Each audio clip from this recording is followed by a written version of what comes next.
Hey guys, it's Erin here and welcome back to my channel. So for today's video, I'm going to be showing you guys how to do this DIY Pinterest inspired picture board, I guess you can call it.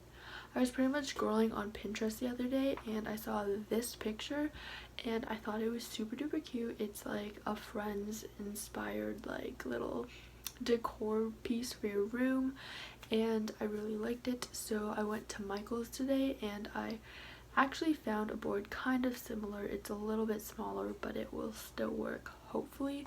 So today I'm going to show you guys how to do this little craft thing if you guys ever want to do it for yourself.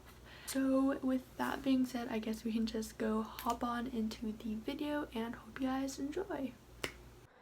So to start off, the materials you'll need to build this is first of all a board. I just got this wooden board from Michael's for about like $13 or $14, which isn't too bad.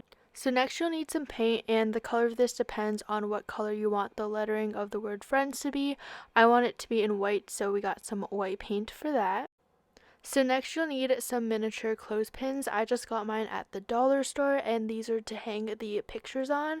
And then you'll also need some paintbrushes, some scissors, and an X-Acto knife, which is optional. And you'll need a stapler and some twine or string to hang like the clothespins on.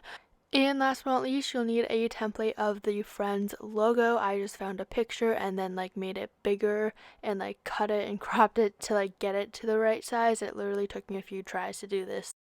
So the first step is to grab your scissors and then just kind of cut out the Friends sign. What I did is I used my normal scissors to cut the sign so you could fit it on the board better, and then I went in with an X-Acto knife to actually cut out the inside of the letters because you want to use the outside as a template while you paint. And if you're just wondering, I'm just using this brown cardboard just so my table doesn't get scratched while I use the X-Acto knife.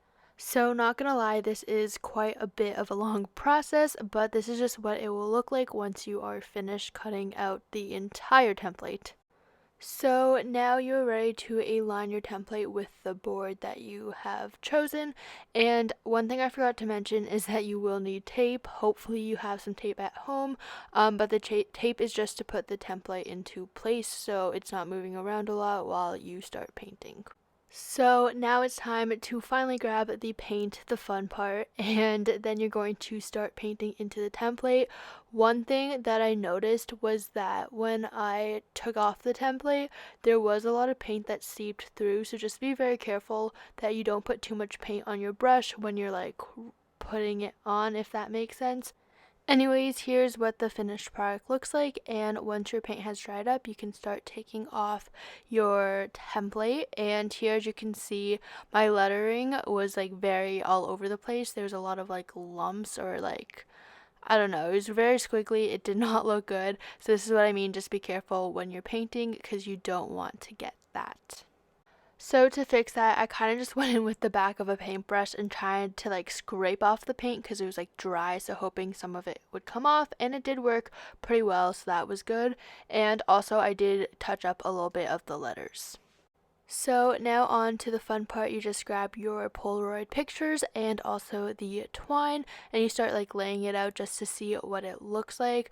It took me a while to figure out how I wanted to do this just because in the picture they had 3 lines of pictures, but because mine was shorter I could only do 2, so just work with what you have. But I was able to do 2 and I was able to do 4 and 3 on each row, and I thought it looked really nice. So once you got everything lined up and you know your plan, you're going to take your stapler to staple the twine to the back of the board, and you can use any stapler. I just used a regular stapler and it worked, which was good because I thought I would have to use a stronger stapler, but good thing it worked. So then I went ahead and repeated the exact same steps with the second row. So then you just want to take your scissors and cut the rest of the string off as you don't need it, it's just excess.